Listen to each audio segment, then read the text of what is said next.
Hello বন্ধুরা, আমি সকাল সকাল বেরিয়ে পড়লাম আমাদের ছোট মোল্লাখালী বাজারে যাব বলে। তারপরে দাদা এখানে আমাদের 5 কোটি টাকা দামের এমটিটা একটু হাওয়া দিয়ে নিচ্ছিল। হ্যাঁ হ্যাঁ জানি ভিডিওটা কাঁপছে, কিন্তু 5 কোটি টাকা দামের কেটিএম এ বসে ভিডিও করছি তাই না। এখানে একটা কাকু মোটর খাটিয়ে দিয়েছে আর আমার দাদা এমটিটা একটু ধুয়ে নিল, আর এই জলটা কিন্তু সবটাই খালেতে যাচ্ছে।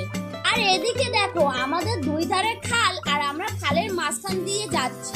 দেখো খালের মাঝখান দিয়ে কিন্তু আমরা এমটি নিয়েই যাচ্ছি। তারপরে আমরা পৌঁছে গেলাম আমাদের খেয়া ঘাটে, যেখান দিয়ে আমরা খেয়া পার হবো। হ্যাঁ হ্যাঁ আমি একটু তোমাদের দেখানোর জন্য ঢং মারছিলাম। আর এই যে আমাদের খেয়া কিন্তু চলে এসেছে, আমরা কিন্তু এই খেয়াতে করেই আমাদের ছোট মোল্লাখালী পাড়ে যাব। খেয়া আসতে না আসতেই দাদা কিন্তু খেয়াতে উঠে গেল, আর আমিও কিন্তু খেয়াতে উঠে যাব, কারণ আমরা এই খেয়াতে করেই যাব। কিন্তু দুঃখের বিষয় এই খেয়াটা যাবে না, এর পাশের খেয়াটা যাবে। দেখো সবাই উঠছে, তাই আমিও দেরি না করে ঝটপট ওই খেয়াতে উঠে গেলাম।